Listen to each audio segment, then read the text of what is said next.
Alright, once you get the video assignment, what do you have to do? The very first step is, of course, to get ready with the contents or the story that you're gonna provide in the video. Do I need expert camera or equipments? My answer would be no. You can survive university video assignment just with this one. You can now proceed to the next step.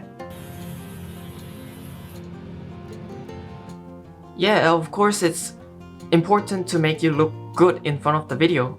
Alright, then what can you film? You will be having an actual content that you are shooting for the video that is related to the assignment, but my recommendation is don't only focus on those content videos. If you're outside especially, try to look around. There are so many scenes, beautiful sceneries that you can just do like a panning shot, and you can use those scenes as like an insert shot. Now, once you got all the footage that you need, the next step is to edit. And for this video, I will be recommending Adobe Creative Cloud, which is from the company Adobe. And the reason why I'm recommending this program is because you are a university student. This is not an advertisement. Nope. I'm buying all the packages myself. But taking my university, for example, our school is providing this program for free if you're a student. So go and check this computer that are installed in our school. And even if you're not from my university, don't worry. If you're a first year student, as long as you submit them with your student ID and prove that you're a student, you would get a discount. So on top of that, they have so much other powerful programs: Photoshop, After Effects, Illustrator, or even like programs making animation and touching on like audio with professional program. So now let's move on to the actual editing process.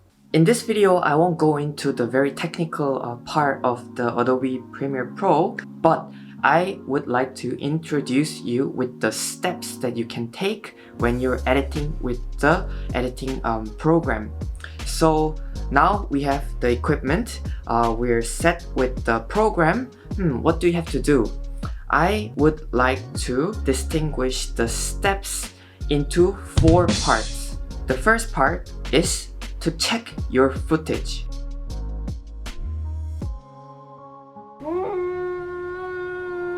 So you need to check the videos and then choose which videos you will be using.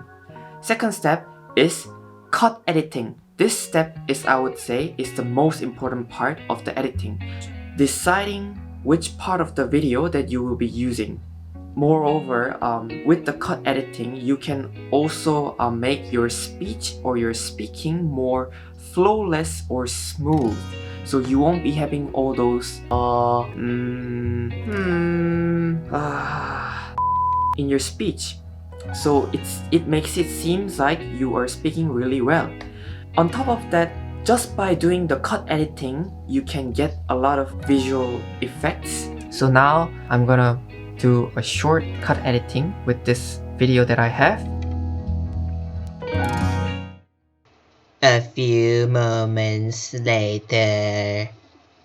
With the cut editing, you can also do this kind of cool thing. I don't know how to play piano at all, but this is what I got.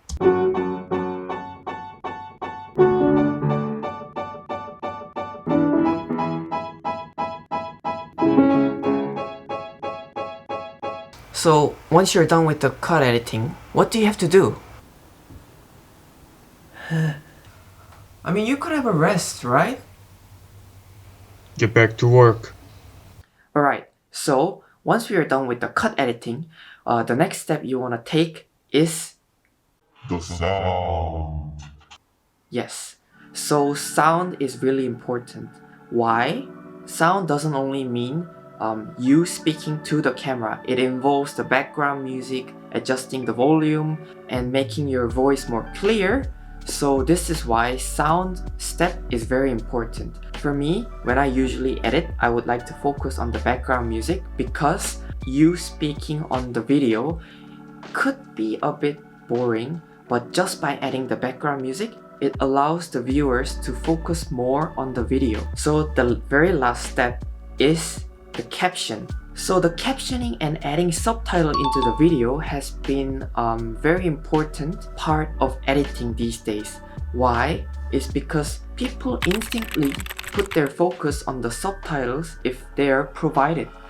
Also, with the very fast pace of video industry these days, some people don't even like to listen to the sound, and it could also add a lot of effects into your video and give a lot of function so that people can focus on the actual video. With the Premiere Pro, you can even make this kind of fancy captions on the screen. So these were very simple steps for you to take in making videos, but I would say video making is all about first being creative, second putting a lot of effort, and lastly being organized. So I know a lot of you as a university students these days, a lot of schools and courses are providing video assessment for students. I hope this video was useful for you, and good luck with your assignment, and I'll see you next time.